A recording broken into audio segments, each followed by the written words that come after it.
Welcome into Hittin Hard with Jon Chuckery on Locked On Sports Atlanta. Today on the show, we'll look back at the Falcons' loss to the Pittsburgh Steelers.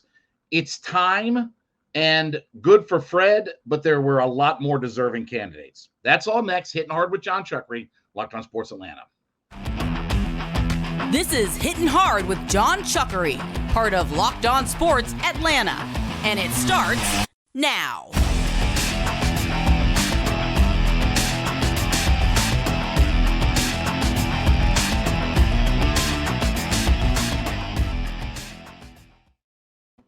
Hittin Hard is brought to you by Bet Online. We ask you to head to youtube.com, put Locked On Sports Atlanta in your search browser. When you get there, hit that subscribe button, leave us a comment. Free and available to download on all of your favorite podcast platforms, including Spotify and Odyssey. Leave us a 5-star review there. Roku and Amazon Fire. Yes, you can check us out there as well. And, of course, give me a follow on my personal Twitter page at JMCH316. Well, another tough loss for the Falcons, another close game. Look, 19-16, that's about where this team has to live right now. Let me say this first and foremost. Okay, Falcons got the ball.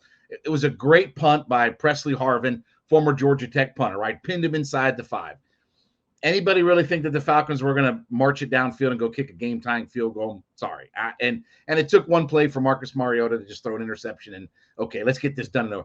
I appreciate the fact that it only took one play to just get the interception out of the way and just be done with it instead of teasing us for all of this stuff. But anyway, Falcons now fall to 5-8 on the season. Look, there are some good things that come out of this game. Again, they ran the football well. 146 yards, averaged over 5 yards a carry. So 5.2 yards a carry. Algier and Patterson, both of those guys combined over 100 yards. Mariota, we'll talk about him in just a few minutes here, but 13 for 24, $167, touchdown, only took the 1 sack. That's good. The interception at the end of the game, it is what it is. This defense plays pretty well. You know, again, a sack, create a turnover, this, that, and the other. Okay, that's kind of how this defense lives. I give them credit. That's how they have to try to figure this thing out. I thought the Falcons got screwed on that one fumble call, but, you know, what do I say at this point with this team? You know, they are what they are, right? They're not a very good offensive team. They run the football. The right side of their offensive line has played really well. The quarterback is as mediocre as it can get. Their defense is not great, but it's opportunistic, right? It sort of is what it is with this team. You know, like, okay, they run the football well, but they're an incompetent offense in a lot of ways. You saw Drake London yesterday get frustrated about the fact that not getting the ball or this and the other, and I thought he played well in the game. You look at his numbers, you know, yesterday he had 6 catches, 95 yards, but they didn't have a rushing touchdown in the game. You know, that Pruitt caught the one. I mean, here's where we're at. Michael Pruitt now in his 8 games as a Falcon has as many touchdowns for the Falcons as Kyle Pitts does for his career. What does that tell you? We're going to get into the Kyle Pitts discussion probably later on this year because it's becoming obvious. But anyway, we'll skip all of that, you know, for right now out there. So again, it's another close game. Falcons have not played well in these close games. Here's my one big beef with where the Falcons are at right now. Okay. Your best offensive player isn't getting the football. And I don't want to hear about we're saving them. If we're legitimately in a playoff hunt, then your best football player has to touch the football. This can't continue to be Mariota throws it 24 times and Patterson touches it 11. This is Cordarrelle Patterson's touches so far this season. And I want to bring it up this way. First 3 games of the season, 25, 10, 18. The last 3 weeks, it's been 12, 14, 11. That's not enough. You know, if we really are fighting for playoffs, and this is what we are, this, that, and the other. And again, let's talk about my favorite stat. Because at some point, everybody's going to understand what this is. When the Falcons have 20 or less pass attempts, they are 4-1. The only game they lost was the Bengals game, where it wouldn't have mattered if they threw it 5 times or 50 times. They weren't going to win that game. When it's 21 or more attempts, they are 1-7. And yet, we continue to let our quarterback throw it 25 times, not give our best offensive player the football. What are you saving Patterson for? If he goes down, he goes down. But shoot your bullets in your gun. I don't understand why Patterson's not at least 16 carries and 4 receptions a game. Whatever you have to do, get him the football. He's still your best offensive player. He's your most multi-dimensional offensive player. I can understand receivers not getting the football and getting aggravated because you don't want your quarterback putting it in the air. But there's no reason for Patterson to be 10, 11 touches. If he's not healthy, then you should put him back on IR and don't activate him and let Huntley and Algier run it. If he is healthy, then use him. This is getting to be ridiculous, the fact that Patterson's sitting around 10, 11, 13 touches. That's about half of what it should be. You get him involved in the offense. Stop letting your quarterback throw it. I don't care who your quarterback is. Ridder, Mariota, John Parker Wilson, Joey Harrington. I don't give a damn who your quarterback is if you're the Falcons. Stop throwing the football, start running it more, and give it to your guys because that's your pathway. That's your only pathway. When you're incompetent, and we're going to talk about this, I'm going to save a lot of this, but you're getting to be incompetent in the passing game, and you can't be that way in the NFL, and I've brought this up multiple times. You're looking incompetent. So if you're going to be one-dimensional, give your best offensive player the football. Throw it to him short. Throw him some screens. Run a revert. I don't care. Yeah, the defense has been fine the last few weeks. We're not playing good offenses. So you can hold these teams to 9, 13, 17. Fine. But your offense is becoming incompetent. And yes, we run the football well, but what does that mean? What does it mean at the end of the day if we run the football well? If your offense is incompetent, doesn't mean a whole lot. And that's what we look like. Again, anybody really think that when they're backed up to their 3 or 4 yard line yesterday, needing a drive to go get a field goal, anybody think on this earth that they were going to go get that drive? Of course not. And I like Arthur Smith, and I think Arthur Smith is a terrific coach. I think he's done a lot of great things this year. But this season is kind of playing out. I said before the start of the season, they're a 6-win football team. Guess what they're trending to be? A 6-win football team. I said last year they were a 7-win football team. Guess what they're trending? Guess what they trended to be last year? They were a 7-win football team. That's about where they're at right now. But get your best player touches. They're just hanging in there enough defensively. Bend, don't break. They run it well, but stay committed and run it more and give your best guy more opportunity. That's what's maddening about these last few weeks. I want to talk about my friends over at betonline.net. Listen, betonline.net is your number one source for all of your sports wagering information. So we're neck deep in NBA basketball right now. NFL season's coming down to its last quarter. We just wrapped up the college football regular season with all the championship games. Guess what? We're about to head into one of my favorite times of the year, bowl season, right? All kinds of fun bowl matchups. And what's great is, if you like wagering, you get a game on a Monday and a Tuesday and a Thursday and a Friday and a beep, bada boop, bada bop. So head to betonline.net today. It's really easy. Take that mobile device, put in betonline.net. When you get there, check out all of the information that they have that's making you a smarter sports wager. You want scores, podcast news, stats, all the information is right there in the palm of your hand at betonline.net. So head over to betonline.net today, and when you get all your information, then get in on the action. You want college football, pro football, NBA, NHL, everything's available right there at your fingertips. Head to betonline.net, check out all their information. Betonline.net is your number one source, and it's where the action starts. All right. You saw Arthur Smith's, or if you didn't see Arthur Smith's comments after the game, as the Falcons go into their bye week, okay? He talked about, we're going to evaluate everything and this, that, and the other, and talked about the quarterback position. We're going to evaluate everything, okay? Look, at this point, it's time. You're down to your last 4 games of the year, and to at least give you something to look at, okay? Because let's make this very simple, okay? This is the year of our Lord 2022.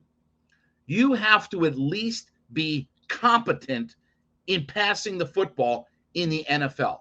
Right now, we are not competent. This is the stat that just forget the 20 attempt. This stat blows my mind. Okay?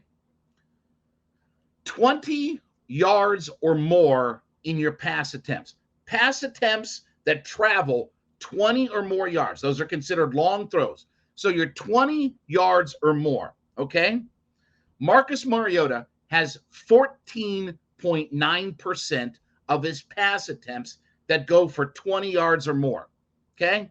Why I bring this up is last year, Matt Ryan, who threw it 560 times with all that, only was at 9%. But this is what's staggering. Let me run down for you all of the quarterbacks who have a higher percentage than Marcus Mariota as far as percentage of their pass attempts that go 20 yards or more. Okay? PJ Walker's one of them.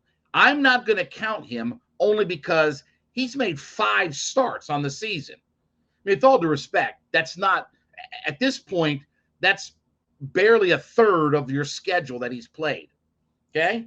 So these are the 3 main guys who have a higher percentage of deep ball throws of 20 yards or more than Marcus Mariota. Justin Fields is 17.5%. Russell Wilson is 16.7%.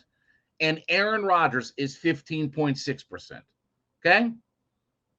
That's the only 3 quarterbacks that huck it downfield at a higher percentage than our guy sitting there with his 26% completion percentage of passes or more 20 yards. Can't find anybody, doesn't matter how open our guys are, can't complete a pass, can't do all of this. This is where it's getting to be ridiculous. These are the numbers to look at, okay? These are the kinds of things where you say, okay, why do we keep, how can my quarterback who can't throw it accurately to anybody have the 4th highest percentage of deep throws in the NFL? We don't even throw it, and he's got the 4th highest percentage. Why is a guy who can't throw it to an open guy 10 yards downfield throwing it over 20 yards at a higher percentage than Tom Brady, Josh Allen, Pat Mahomes? Why? Why? Help me understand this. It's time to put Ridder in. Playoffs, miss me with that discussion at this point, okay? Does this team look like they're ready to go 4-0 down the stretch, win all 4 games, and win the division? Do they look like that football team to you? Be honest. Look in the mirror and say to yourself, they're ready to go 4-0 and win the division. Because that's pretty much what they have to do, is go 4-0 and win out. They're not going to win out. Hell, they may not win when they come back from break. When they're in New Orleans, then at Baltimore, then you're home with Arizona and Tampa Bay. Do they look like they're ready to go 4-0 in that stretch? I know, stranger things have happened. Okay, miss me with all of that. The coach made it clear that everything is open. Play Ridder, okay? I've been on the I'll trust the coach to why he wants Mariota. At this point of the season, we're in our last quarter of the year. There's nothing to be gained because we're not going 4-0, which is pretty much the math that gets you in the playoffs. So unless you tell me he's going to turn into Steve Bartkowski in the next 10 days, 14 days, then there's no reason to play him. All the metrics get worse and worse. And if you are in the NFL, a team when your quarterback throws it 21 or more times and you're 1-7 in those games, folks, that's not just a mythical number anymore. That's the trend. You can't keep living in that world. Well, it could get worse with Ridder. Sure it could. What's the difference? What if it gets worse? It gets worse than my quarterback, who's got the fourth highest percentage of deep throws in the league that can't hit anybody, can't make a play. What do we talk about with the Redskins game or Commodores game or Commanders or whatever the hell they are nowadays? Your best offensive play is not Marcus Mariota dropping back and throwing it. I don't care how open your guys are. I don't care what the play call was. That's not your best. And if it's not your best, start getting back to what you do best. Give it to 84. Put a competent quarterback in there. We're at the point where we are incompetent throwing the football. You can't be incompetent in the NFL. You don't have to be great. You don't have to be 90,000-yard Tom Brady. You don't have to be that. But you have to be competent. We're not competent throwing the football. That's on our quarterback. You can't keep missing. We gave it a run. It's gone as far as it's going to go, and I'm fine with all that. But now at this point, 4 games left, you're not winning the division because you got no shot in the wild card. You have no shot in the wild card, especially you're going to have a week off and teams are going to have a chance to jump even more over you. So forget the wild card. It's division or bust, as I told you a week or so ago. They look like they're ready to go 4-0 and win the division. Okay, then it's going to be time. And I heard Dave Archer say he expects Ridder to play when they come back. Okay? And yes, I am hating on Marcus Mariota because nothing about this is getting better. Nothing about the quarterback play is getting better. We're not becoming more competent throwing the football. There's no problem with being a heavy run-first offense. The Titans did that when Arthur Smith was there. They had a 2,000-yard running back that they fed, and they were opportunistic in their passing game. They weren't incompetent in their passing game. Falcons are incompetent in their passing game. I don't want to hear about Pitts and all this other nonsense. You have plenty of guys who can catch the football and be competent. You can throw all kinds of short, quick route, one rethrow, short, quick route, one rethrow. All of the things are there, but we don't have the ability to do all of that stuff. That's the part that is so frustrating and aggravating. It's time to start Ridder. Go ahead and let him play these final 4 games. I don't want to hear about if he struggled. Who cares if he struggles at this point? He's supposed to struggle. He's an NFL rookie quarterback. Justin Fields, that you guys love so much, is in his 2nd year stinking it up. They don't win a game. They can barely win a game with him. Take your lumps. See what happens. At least you'll start to find out what your quarterback can't do. I watched Johnny Manziel and Brandon Weeden. I knew they couldn't play quarterback in the NFL. I didn't know all the things that they could do, but I knew what they couldn't do. I knew they couldn't start for an NFL franchise. They proved that out. If that's what happens, fine. At least prove it out. At least go through the scientific process of mixing the chemicals. And if it blows the beaker up, then it blows the beaker up, and we know what to not do moving forward. I want to remind you, after you make Hittin' Hard with Jon Chuckery on Locked On Sports Land your first listen, make Locked On Sports Today your second listen. Biggest stories of the day, instant reactions, big game recaps, and the take of the day. It's available on Odyssey, YouTube, wherever you get your podcast from. Locked On Sports Today. So we also got word yesterday that, what the heck is the name of this committee? The inaugural contemporary baseball era committee. They had their vote. McGriff, Mattingly, Schilling, Murphy, Albert Bell, Barry Bonds, Clemens, Palmeiro. Those were the guys who they were voting for the Hall of Fame. And listen, good for Fred McGriff. He went 16 for 16 in the voting ballot. Good for Fred, and he's going to be in the Hall of Fame. Okay? Let me say this as nicely as I can. Fred McGriff is a pretty good player. He is not a Hall of Fame player, and he is certainly not deserving of the Hall of Fame over many of those other guys on that list.